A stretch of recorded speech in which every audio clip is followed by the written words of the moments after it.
what sounds better than a lovely Australian-style brunch? Ooh, yeah. And what sounds better than the man who could make it for us? The name on everybody's lips is John Torode.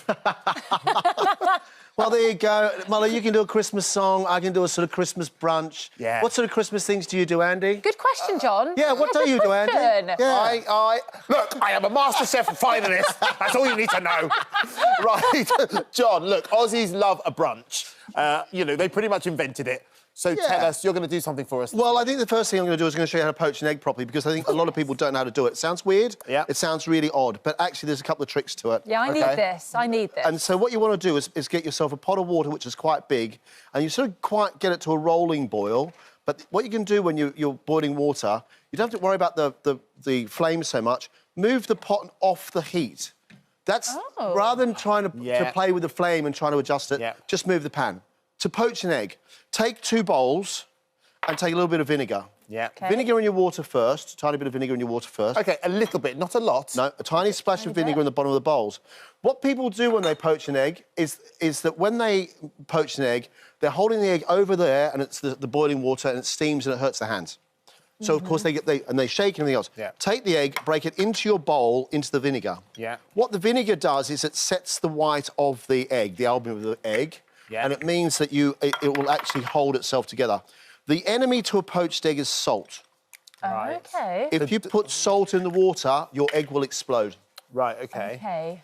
Once your water is boiling up to about this level, take your bowl and very, very gently on one side, take the bowl all the way to the side and just drop it in.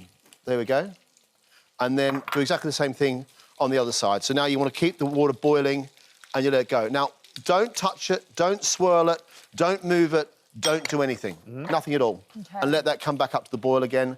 Don't worry about it too much. Because I've been swirling, thinking that's the way to keep it all together. Well, the one thing is if you swirl, you can only do 1 egg at a time. Yes. Because you've got a vortex, you only do 1. This way you can do 4, probably. And in restaurants, what they do is you make them the day before and you put them in cold water like this and you keep them in your fridge. Oh.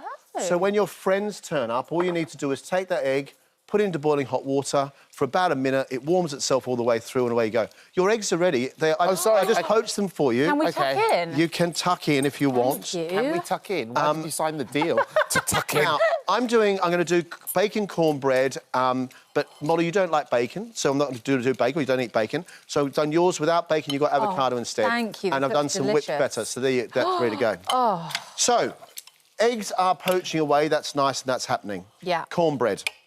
I love cornbread. It comes out in a loaf. It's quite... And what happens, you get that sort of... All the mix goes in together. So, corn, meal and flour together. All the recipes are on the app.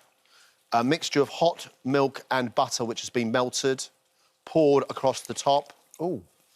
Then you take some baking powder while it's still hot, and then you add to that a bit of sugar.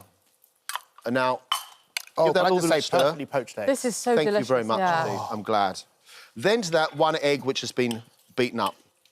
Not beaten up, but beaten. You know what I mean? So you don't want to beat up. You don't want to beat up an egg. You just want to beat it. That's all right.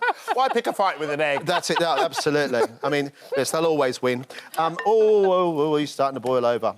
So I've got some bacon cooking as well. And what happens really quickly, this almost looks like scrambled eggs. It goes all fluffy because of your baking powder. Yeah. Grease a tin, like a baking tin, and then just simply pour this mixture into your baking tin. So what I've done, because I like the bacon across the top, is then I put crispy bacon on it.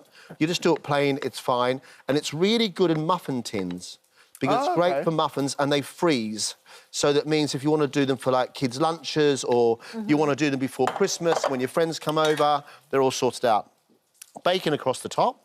Yeah. And then once you've done at the top like that, then you just take that, you put it in the oven at 180 degrees, and it cooks for about 25 or 30 minutes. It doesn't take very long to cook at all. So that's that one. Could you make it look so easy? Well, you really do. It is my job, Molly. Television's John Torode. No, it's not. Television's John Torode. That's it, yeah. Bacon. When you cook bacon, don't put oil in the pan. Please don't put oil in the pan. You don't need to. Bacon's got fat in it. Put it on a cold pan over a cold heat, and what will happen is it will start to render and sizzle and go funny like it's doing right now. Not funny, but go like... So it goes all... And then it starts to go crispy.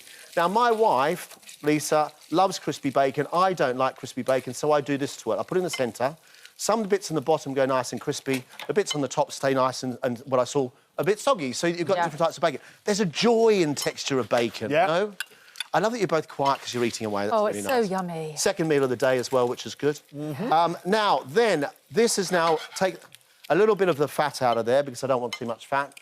And in there, if you do this, you can just put some maple syrup over it, just to make it nice and sweet. As soon as the maple syrup goes in, it will start to sizzle. Turn your heat off. Done. My poached eggs, which I did a couple of minutes ago, have now come to the top. And if you look at them now, what happens is, if I just get rid of that little bit of, it's the vinegar on the side, you've got this lovely little perfect poached egg. Wow, look at that. Now, that one there is wobbly, so it depends upon how you like your eggs cooked. If you want it to be what I call waxy, then just put it back in a bit longer. That's absolutely fine. And then it will just hold. But as I say, you can also put it in cold water and hold it together. So you've got your bacon, you've got your eggs, they're ready to rock and roll. I whipped some feta cheese and I have mixed it with some mascarpone. I'm now going to make you a little cocktail because it's Christmas time and I think it's only right that you all have a drink. A sugar cube, this is based upon the good old-fashioned champagne cocktail, but I'm going to use cherries instead. Cherries in brandy and done like that. There we go. And then we're going to put this into here. We're going to put a little bit of amaretto. Do you like amaretto? I do, yeah. Yes. Andy, you're not a massive drinker, are you? But you like to try things like this? I like to try things. You do? Well, that's good. Could you just pop that... Oh, no, I'll do it. It's fine. It's What? fine. Pop the cork. Oh, It's Christmas! Hey! Right. And you just top that up with a little bit of fizz. Christmas! It's Christmas! All a bit mad. That's it. There we go. Into there. And then what happens is you've got the lovely flavour of cherries and almonds going inside there. And then I know that I've only got 30 seconds left. You can take a drink both each. So, because I'm going to do this really quickly. cheers, everyone. I'm going to take my eggs, which are ready to go. I'm going to take a bit of bread, which I've got here. I'm going to take this. This will go. I don't have a knife, but that's OK. I'll just put a bit of bacon on the plate. Yeah. We'll put the plate on there. There we go, like this. A little bit of bacon. We'll take our perfect poached eggs. You all now know how to do a poached egg. Here we go, look. Poached egg. Good. Oh, wow. Looks lovely. Lovely. There you go. Oh, and John. there we have. We've got our start to Christmas. A little brunch on the way. What a treat. And have a nice fun. Delicious, John. Delicious. Lovely to have you here, Andy. And what's really good, you didn't ask me if I could do it with chicken thighs. That was one. Thanks very much. Which is always my best thing. Yeah, exactly. I love a chicken thigh. Lovely. Look, a real pleasure. And actually, really handy tips about how to poach an egg. If you fancy having a go at John's brunch, all the recipe details can be found on the This Morning app.